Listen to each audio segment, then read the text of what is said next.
Hey, what's up everybody? Welcome to this week's Q&A. Looks like all the questions are just on Patreon this time, but I just want to remind everybody that anybody that supports anywhere is eligible to submit questions for these videos, so don't think it's only focused on one support platform. I appreciate all of you equally. Anyway, let's jump right in. Starting us out, QC Retro said he's going to try out Floatplane, so he's switching his subscription from Patreon to there. Peace out. So, Matt, please let me know what you think.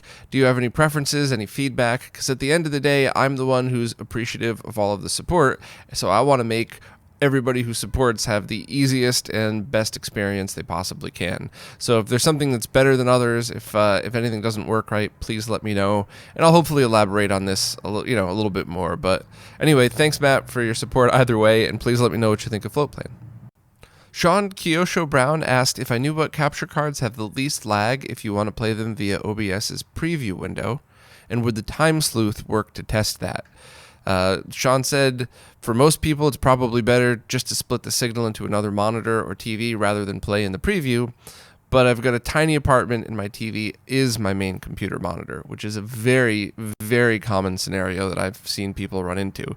So the easy answer to the question is yes, the Time Sleuth works perfectly to test that. Time Sleuth into your capture card, hold it onto OBS and go from there.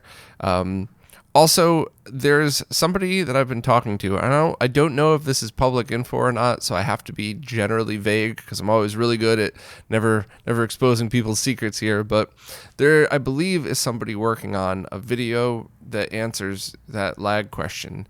And I also believe it's a little more complicated than that because OBS might add more lag than just a direct preview window through something like VLC.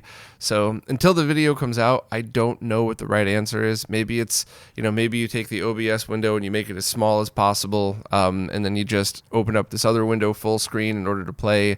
I'm not really sure. I think, I will absolutely be promoting that on Retro RGB in the weekly roundup whenever this information goes public, because this is something that every streamer might be able to benefit from one way or the other. So great question, and hopefully I'll have solid info for you yet.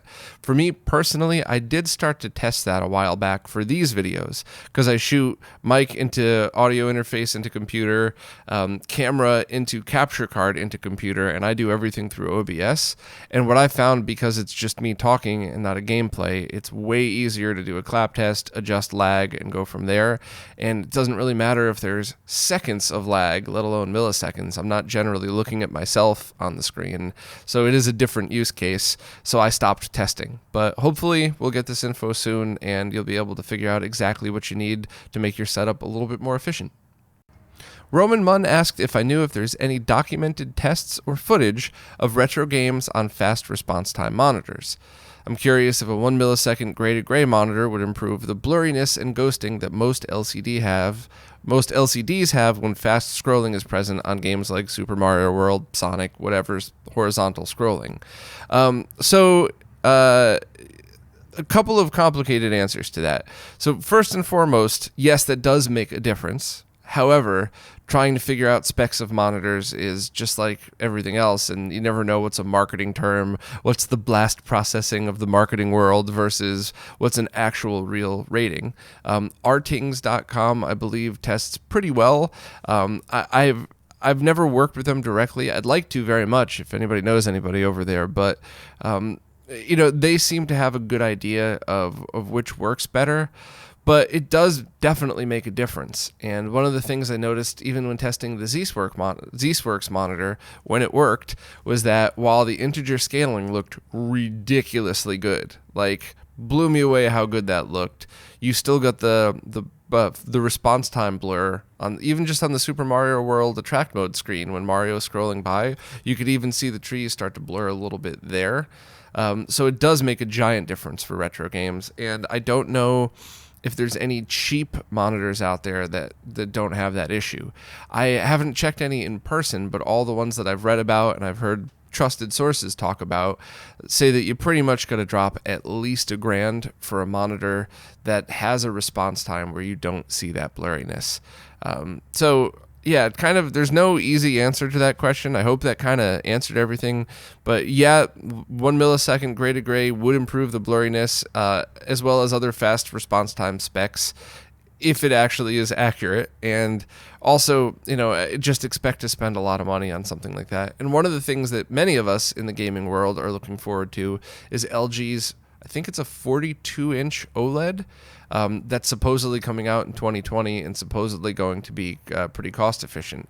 So if you're gaming, if you're if you're using it as a computer monitor, so you get the taskbar always there, your icons, OLEDs aren't good. You probably will get burn-in after a year or two. But for gaming, I don't have any burn-in on my OLED, and I also think that the response time and the scrolling looks pretty darn good. So I guess we'll figure out in the future if there's more cost-effective ones to find. But as far as I know, and I could be wrong, as far as gaming monitors for computers go, you got to drop at least $1,000 to get something that will make a difference, not just one of the cheap ones that has some marketing specs on the side that make you think it's just as good. Kenny Rydell said, in regards to YouTube comments, you could also use a second channel for the Q&As and still leave the comments disabled. That way you don't have to worry about it messing up the algorithm for your main channel. Kenny, that is an awesome idea. I feel very dumb for not thinking of that before. I think one of the reasons it didn't pop up in my brain as an option is there are a lot of people that have always been very vocal about don't start another channel. I don't want to subscribe to another channel. But, with all due respect, I understand where that annoyance comes from. But at the same time, what you'd really be asking somebody to do is make one more click. Not any more money, not any more effort, just click once on one thing. I mean, even if I had to start 2 new channels, support and Q&As or whatever, which I wouldn't, but just saying, now you're asking people to click 2 links inside a video that they're already subscribed to. So click it once, and now you're subscribed to another channel. So I think that's a fair thing that kind of everybody wins. I don't have to worry about getting killed by YouTube algorithms again. And this might also be a way to combat a problem I'm having right now with premieres. So I only did it once, but I did enjoy the YouTube premiere. So you basically watch the video live with people and comment. I thought that was I really enjoyed that a lot. But if I set a video to premiere, you can no longer watch it. And one of the things I really want to start doing is give early access to videos for all supporters. And at the same time, if something's up for sale, with the permission of the developer, of course, but there might even be some cases where you all get access to the video a tiny bit early, which means you get access to the sale a tiny bit early as well. It's not going to be every time. Some sellers are not going to want favoritism, which is totally understandable. The trolls are going to be eating me alive for putting up charging people for early access. Ignore all those idiots. But it's still something I'd like to do because I'm trying to find little ways to just thank everybody for their support. Because it's really hard to just keep saying thanks for all the behind-the-scenes research that you're supporting and then not be able to explain what all that stuff is. So even just a small gesture like, here, you have early access to that, might at least be a hint on, oh, maybe Bob's been helping out on this project a little bit, and this is something I've been unknowingly contributed to that now I could have access to. So that's a good idea. Maybe I could do videos early access on the second channel and then just delete them a few minutes before the other one premieres. I don't know what that's going to do for views because people aren't going to watch a video twice, but who knows? It's all good ideas. I'm open to anybody's suggestions. Please let me know about any of this stuff. The only thing I won't listen to is trolling. If you have something negative to say, just don't say it like an asshole and I'll completely listen. If you start out with look fuckface, I'm probably just not even going to read the comments. So excellent idea, Kenny. I'm probably going to start doing that as soon as possible. And hopefully there'll be more information on premieres and stuff soon. It's actually not an issue with Floatplane because that's a different video service altogether. So I could just upload any video to Floatplane, leave it on there for subscribers only, and then the YouTube video premieres when it does, and the two have nothing to do with each other. Whereas all of the other support services use YouTube in order to play the videos. So great idea. Anybody has any thoughts on that, please let me know, and hopefully I could try to make this cooler for everybody. Diego said, last year I mentioned there was a USB to anything project under development. Could I share a link or any news on it? It would be great because I just made my own USB fight stick for PC, and this would mean I could use it on the NeoGeo or SNES, which would be amazing. So there were a few different projects like that. I think I vaguely remember the one you're talking about, and I never heard anything about it since. But there are definitely answers for you that you could do right now. So first of all, the opposite, controllers to PC, has been done for years with the BlissBox, but what you're actually asking can be done different ways.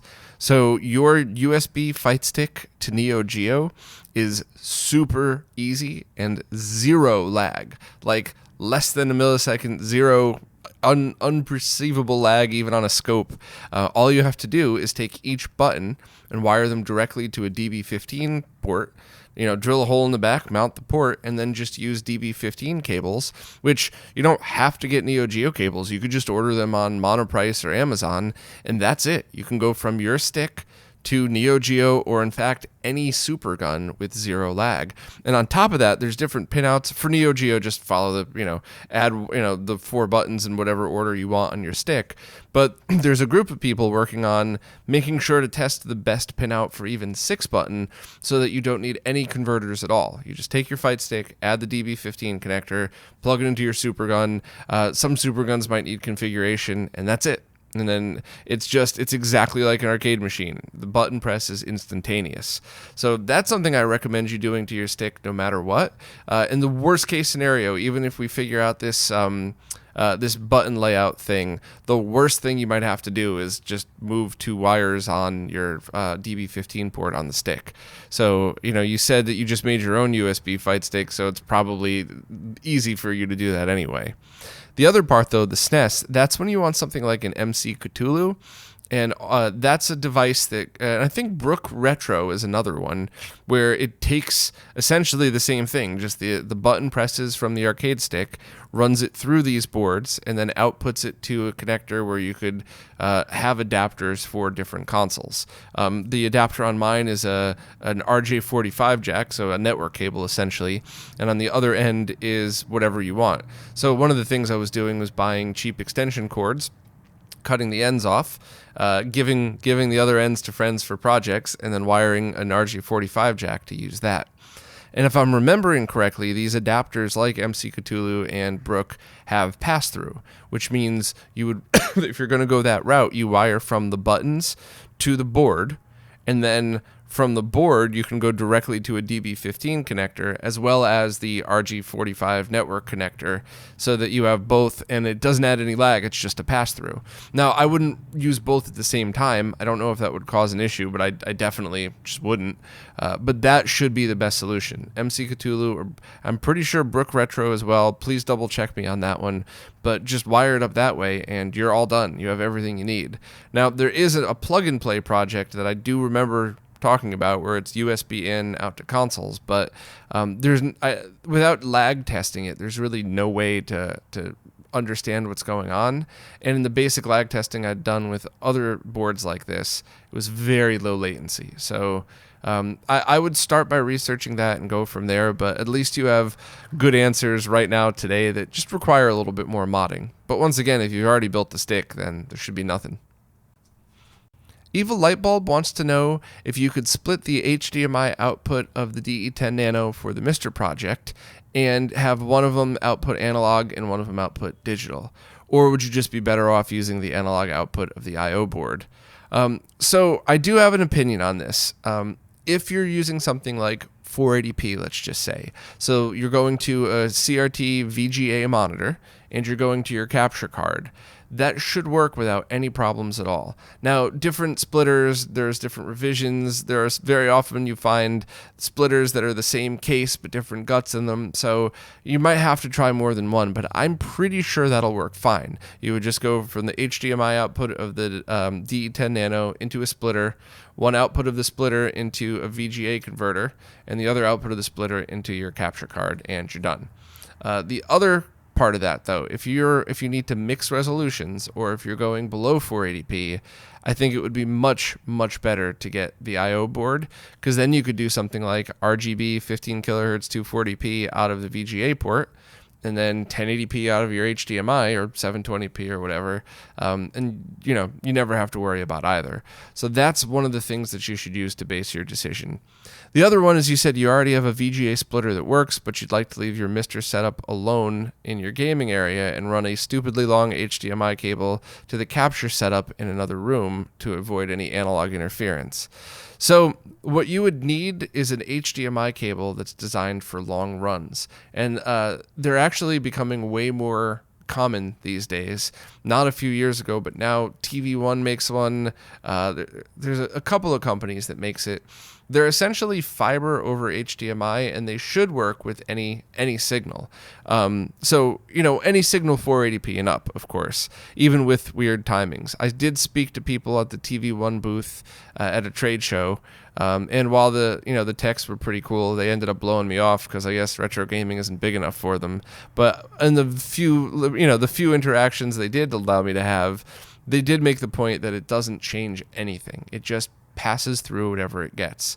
So in that scenario, yes, 480p, one of them goes right into your, into the capture, or into the splitter, DE10 into the splitter, one of the outputs of the splitter into the capture card, the other output into one of these very expensive long run cables over to a VGA dongle that you'd probably have to power the VGA as well. Some of them are powered by the HDMI cable. Get one of the ones with like a separate power adapter and go that right into your VGA monitor.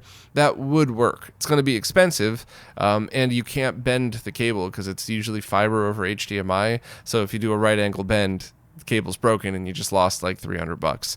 So interesting setups and interesting scenarios. You're just going to have to choose whichever is best for you. David Kenyon asked if anyone's heard from Marshall, the creator of the N64 HDMI. No. I've reached out to him so many times over the years. I've almost never gotten a response. And I just, I understand that some people are antisocial, and that's not something that we should be disrespected by.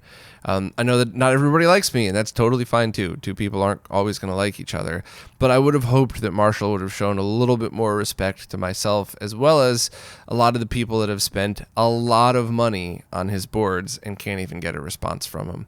Not just one-offs, which of course a customer is still important, but I've heard from people that have spent thousands through him buying these boards and can't even get a response.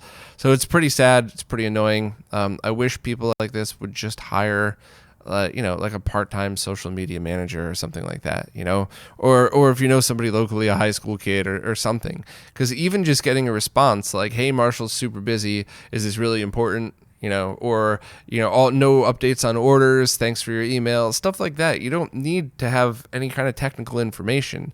And that's a problem that so many people complained about over the years when I asked them, like, how come you're terrible at responding to emails? Well, I can't train somebody because they won't know what to say. Sure you could. It's super easy. Training somebody to get right back to a customer and say, hey, that's a complicated question, I'm not sure when the creator will have time to respond, at least lets your customer feel like somebody's paying attention. And even if you never get an answer to that one, which is annoying, at least you know that you're not just screaming into oblivion or paying money and never getting it back. And by the way, everybody's gotten everything that they've ordered from Marshall. He's never ripped anybody off, ever. He's just one of the worst at communication. So Marshall, giant fan of yours, man, if you're hearing this. Nothing but good things to say about you except this. So, always an open invitation to reach out, and I really hope that he's able to get better communication. Ben Abrish said that he started refurbishing a SNES Junior, and it doesn't have any sound at all. Is there a knowledge base or bypass that you could do to fix the sound output? Here's what you've tried so far. Cap replacement, new voltage regulator, burn-in test, checking the cable and power supply with a known working system. Super Game Boy does output sound, which tells me the mixer or DAC is causing the issue. There doesn't seem to be a lot of sound fixing documentation on the One Chip or Mini. I'm racking my brain trying to figure this thing out. My guess would then be that it's the Sony sound chips themselves that have somehow died. Try reflowing them first. Reflowing, different people have different methods of doing it, different skill levels, or kind of have something to do with it, as well as what you're familiar with. So a lot of my friends use hot air, but if you're not used to using that, using flux and very carefully just dragging just adding new solder with a lot of flux to each of the pins. Be very patient, clean it up really good with isopropyl, and then hit it with compressed air. And even then, after compressed air, wait at least 5 minutes to power it on, because flux can really get everywhere. And while it's not corrosive if you use the right ones, I don't know if I'd want to power a console on with a chip that's wet. But I would try reflowing all of the Sony audio chips. If you're looking at the board so the cartridge ports are facing you, it's the top right. It's most likely going to have to take off the heat shields to get to them. The other thing you could do, if that doesn't work before trying to find new sound chips, is you could always try to do the optical audio mod, but that uses those sound chips. So if it didn't work, the sound chip would definitely be dead anyway. So I think that'd pretty much be it. I don't know if you could order new ones of those, but you might be able to look on eBay and find a SNES Mini that has like no video output, and pick that up for pretty cheap. And now you have a spare case, a spare board. You could pull parts from stuff, and there's always people that collect junk things so that they could strip and use for exact situations like that. So that was the long answer. Short answer is reflow the Sony chips. And if that doesn't work, you might want to look into replacing them. Phil Welker is planning on recapping an Extron matrix switch before putting it in the final destination, and wants to know if the film capacitors should be replaced or just the electrolytics. And if I should replace them, how do I tell what the codes mean? I would just replace them, but I can't figure it out. Also, do you have an HDMI to VGA converter you could suggest? So the first part, I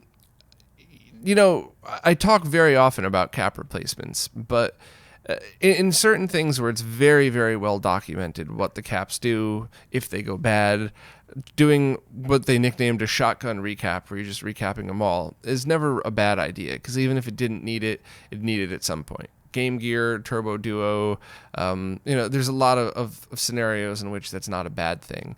But with something that there isn't really a history of bad caps, I would look and only really concentrate on the standard, tin can looking things, and see first, are they leaking? Are they dried out? Or is there corrosion? And if you want to recap it, just do those, and all of the numbers on the side should be fine. So I've never heard of anybody needing to recap the matrix switch. I believe the RXI boxes sometimes need new caps, and all caps are going to die at some time between now and never. So I would just stick with those, and I think you should be fine. Also, do I have an HDMI to VGA converter you could suggest? So as I said before, devices like this often have the same case with different guts. I've been using a brand called Porta, Portta, and so far, all of the ones I've bought has a chip inside that seems to do nearly perfect conversion. So it doesn't kill the colors, it processes 240p correctly. So that's the one I would start with. There are a lot of others out there, and friends have recommended stuff to me over the years. There's even a couple that's it's basically just the size of a VGA adapter. You plug the HDMI cable into it, and you plug it right into the VGA device, and they're awesome. They're tiny. The one I just tested the other day didn't even need power. It was very cool. But in order to open them, you have to cut them open. So there's no way to tell which one has which chip unless you know incompatible signals. So if you don't mind a box about the size of a deck of cards with a separate power supply, look for the Porta one, Portta, on Amazon. They should be in my Amazon list. So I think it's always in the description here. And if you don't want one of those, try just one of the dongle looking ones and cross your fingers. Price never seemed to matter when it came to the knockoff ones on Amazon. A couple of times I've bought the $20 one and the $60 one, and they were the same chip, or they performed the same. So I would start with those two. Dane Olds has two questions about the new version of the Genesis triple bypass board. The first, an easier question, or the second question that I'll answer first, is the jumpers on the board say that if you have a VA0 through VA 6.5, you only have to solder jumper 1, but there are two different jumpers marked number 1. Do you have to solder them both? Yes. I'm holding this up, although there's probably no way I could zoom on this. But yeah, the reason for that is just because we wanted everything on one board, so you wouldn't have to worry about which is which anymore. So just simply soldering them both, or anything marked 1 will do it. Also on the back, has the definitions of which boards are which for anybody who isn't aware. Dane obviously is, but the first question is a little more complicated. How to tell which revision motherboard you have for your Model 1 Genesis. The problem is not all motherboard revisions have writing on it. So some of the earlier ones, if they do say high definition graphics on the top and they do have the EXT port but don't have markings, it might be one of the earlier ones. Many of them say VA2, VA4, whatever right on it, and it looks like the one that you have doesn't have the non-high definition graphics, so it's probably the later models. I think as long as it's not a VA7, which is essentially a VA7 is a Model 2 motherboard in a Genesis 1 case. As long as it's not that, then you just, use as if it was any Model 1 for the triple bypass. So that's the only thing to really check and worry about in the context of triple bypass installation. Is it the VA7, which is, does it look like a Model 2 motherboard? Check as much of the writing and the serial numbers on there as you can. I think VA7 might actually say VA7 though. Jose's done one. I don't think I actually opened that one myself though. But if, as long as it's not that, just use the settings for number 1 and you should be fine. And good luck with the installation. I really love this project and I hope I could very soon spend the necessary time it would take to have a good video explaining to people why this was an important project. So good luck and enjoy your soon to be very awesome Genesis. Juan Rodriguez wants to know what's the best products or parts to recommend for practicing soldering. The current extent of skills is soldering just power components to Lego train motors, which are just 2 wires in the contacts, so it's not that hard. So my suggestion is to find any junk electronic and then look at whatever it is that you're trying to do. So whether it's a SNES Mini install, a GC loader flex cable, adding the plug and play connector to an existing GC loader, whatever it might be, look for pads that are going to be similar and practice on those. For me personally, I always use myself as a pretty good gauge for this stuff because I don't have a natural talent. It's just, you could put a basketball in some people's hands and they can get it in on their second try. Other people could struggle their whole life and suck at basketball. There's no difference in many things in life, and soldering, at least in my experience, has been one of them. There are people that are just naturals and really good at it who then, of course, with practice get amazing. I don't think I'm that person. I think I've had to practice a lot to just be okay. So I use myself as a judge for this. Stuff like the GC loader, if you were going to do the flex cable version, the only thing you would have to worry about is burning the flex cable and bridging 2 connections that are close to each other. So burning the flex cable is an easy one to avoid. Don't use a soldering iron that's too hot. Don't hold your iron on it too long. If you can't get the solder to stick, take it off, come back a couple minutes later, start on a different pin. Just don't burn it and don't melt it. Not getting the pins stuck together, that's something where you could get the solder stuck together on the pins as long as it's not excessive, not like a glob. You just use a lot of flux and watch some Voltar videos on how he kind of drags and moves the solder between the pins. And that's pretty much it. Expect to make a ton of mistakes, which is why you're going to want to practice on junk boards. And try to fix those mistakes. And when I say fix them, I don't mean try to fix the junk board, but like if you put too much solder, you bridge 4 or 5 pins together, practice trying to get that out. Use flux, use a very clean tip with some flux and try to move that around. If you really can't do that, you could try desolder braid. Basically just go through what you might expect to go wrong. And of course, videos online are a great way to watch all that stuff happen and then kind of just do it. So if you still planned on doing the GC loader, I would call that one, as long as you don't burn the cable, fairly easy. There are a bunch of people that are used to soldering like car parts, and they use an incredibly hot iron and it burns right through, and then they don't know why their circuit board is burnt, their cable's burnt. So that's kind of just all it is. But yeah, I mean, good luck on your soldering, and any other tips I could try to give, I definitely would. And, follow like Voltar videos and just kind of practice his techniques. The Goat says, will you be at PAX East on Friday? I'd like to say hi, but I won't be able to make it to your panel on Saturday. Yes, as of now, I have already purchased the ticket for 4 days. I haven't gotten hotel or transportation set yet, but my plan is to show up for, late on Thursday and leave Sunday afternoon and be able to hang out and pretty much just meet as many people as I can. One personal favor, if you meet me, please say you're the GOAT, because I always forget one name or the other.